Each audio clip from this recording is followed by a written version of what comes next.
One thing clear at Media Day before the season. He said, I want to be on a team that allows me and gives me a chance to win.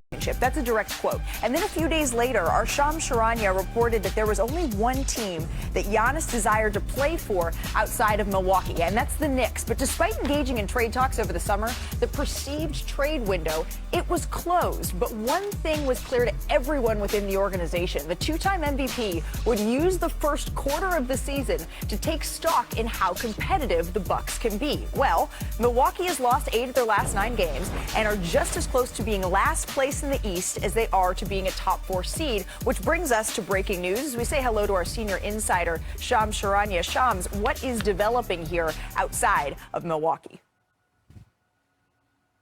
Malika, sources tell me that Giannis Antetokounmpo and his agent, Alex Saratsas, have started open conversations that are active right now with the Milwaukee Bucks about the realities of whether his future is best staying in Milwaukee or the realities of moving on elsewhere. And my understanding is a resolution to this and whether this could lead to a trade request is expected in the coming weeks. So there's a timeline there.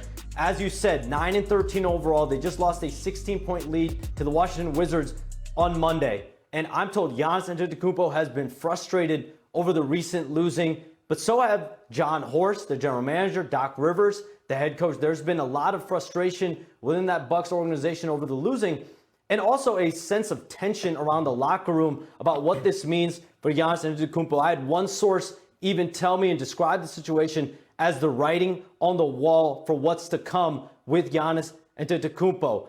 He was sold potentially on a championship vision by Windhorst and Doc Rivers, returned, recommitted to this team. But this is a situation where this Bucks organization could be faced with serious consequences depending on how the season continues to play out. Okay, so the writing is on the wall here for how this could go if the Milwaukee Bucks are not able to make some sort of drastic change now that we're at this quarter mark of the season. Shams, thank you so much for that insight. I'd like to welcome in Chiney Ogwumike, Danny Green. In some ways, this feels like an inevitability, Danny, but I'm curious your reaction to the news that now we are marching towards the point that Giannis could not be on the Milwaukee Bucks. Are we shocked? I'm not shocked. I don't think anybody is shocked. We've seen him, again, I didn't think he'd be one of those guys to take down Instagram posts, but he's shown signs in the past, even before yesterday, that he's been frustrated and that it was time for him, that he wanted to be out. His family moved back to Greece. They should have probably looked at this and entertained this past summer. They tried to double down, sign Miles Turner. They got rid of Dame. This was a lot of bad moves, and right now, what we expected is coming to a head. We thought it would happen earlier. They played well earlier. But right now, him being out, having those injuries, having that little groin situation, and Ryan Rounds being his next best player is showing like I can't win with this. I can't do anything with this, and he's just very frustrated as a superstar player. Yeah. And he wants a fresh start somewhere else. Yeah, I know it's unfortunate as someone who probably wanted to be there as long as possible, but what I think about is that I'm not surprised because they've exhausted all options, in my opinion. They not only emptied the cabinet, they emptied the kitchen, and on top of it, for their future, they mortgaged their house. So what else is left for them to sort of move, whether it is with assets or just on the team, to maintain this expectation and vision that they collaborated on to win a championship? But, like, if this is the case, what a championship team would be getting is someone over the last 3 years that averaged 30 and 10 and 5 on 60% shooting. It would be huge. A huge move. Right. So since we're talking about ways in which the Milwaukee Bucks still, again, Shams is reporting that we're inching closer to what has felt like a situation that's going to come to a head at some point, whether it's during the season or in the summer. We're asking what it is the Milwaukee Bucks can do to salvage this, if anything. And that seems like a question for our front office insider, Bobby Marks. So let's bring in Bobby now. Bobby, what options here does Milwaukee have? Mr. Marks. Yeah, Malika, they're running out of options here. I think once we get to December 15th, most of their roster, if most of the players are eligible to be traded. So you're looking at, can a combination of Kyle Kuzma and Bobby Portis get you something out in the marketplace here? 2 players that make a combined $37 million. Remember, they've got 1 first-round pick to move in a deal, 1 in either 2031 or 2032. This is a roster that is top-heavy in contracts, unless you're going to move off Miles Turner, who's trade eligible starting on December 15th. So from a purely looking at it from Milwaukee's perspective, Malika, there's not much left there to go out and move Something we do know about Windhorst, the Milwaukee Bucks general manager, though, is if there is a move to be made, whether it is stretching Damian Lillard's contract, he has gotten crafty in order to try to maintain this roster at a championship level without Giannis, but they're running out of options. As we say hello to our senior insider, Brian Windhorst. Brian, if they're not able to get to that point, which it seems increasingly likely that the Bucks will not, who's picking up the phone and calling the Bucks for Giannis here? It won't be that way. It'll be Giannis instructing the Bucks where he wants to be traded, and then the Bucks trying to make the best possible deal with that team. And this already happened. Shams reported this a couple of months ago.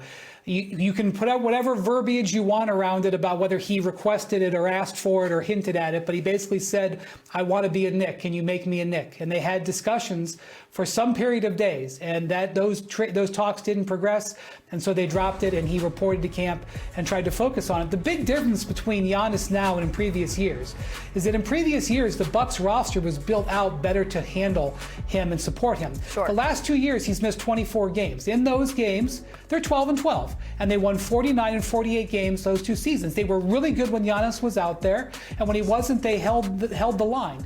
This year, they're 1-5 when he doesn't play. It's really 1-6 because he left one game in the first quarter. They lost it. When he's been on the court, they've been 500. This team is significantly below where it's been.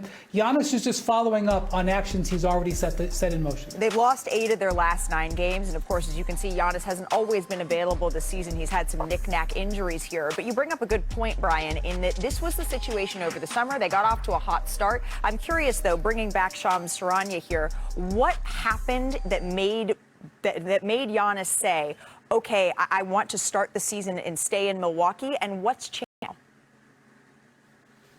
Look, essentially, there were failed trade talks in August. There was a multi-week exclusive negotiating window for the New York Knicks, as it was described to me, on a potential Giannis Antetokounmpo trade. They were aware, the Bucks were aware, the parties that needed to know were aware that Giannis Antetokounmpo, if there was a team outside of Milwaukee, he wanted to play for the Knicks. No deal happened.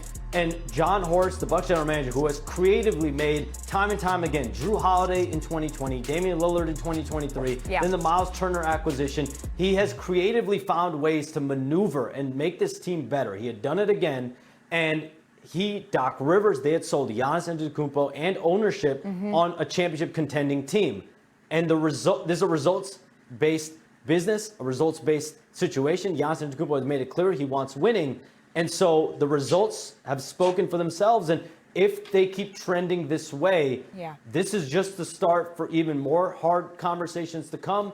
And also, like I keep saying, the inevitable writing on the wall, as one source told me today. I think that you point out an important characteristic. Giannis, all of us know him as a winner. That has been a driving force for him since he came into the NBA. But he is the third longest player to sit with any current franchise, trailing only Steph Curry and Draymond Green. He's been with the Milwaukee Bucks since 2013, 2014. And so what you don't expect is the Milwaukee Bucks to move on from a player like this in a market like Milwaukee easily. So, Brian, what do you expect the next several weeks or even months to look like as we march toward the February 5th trade deadline?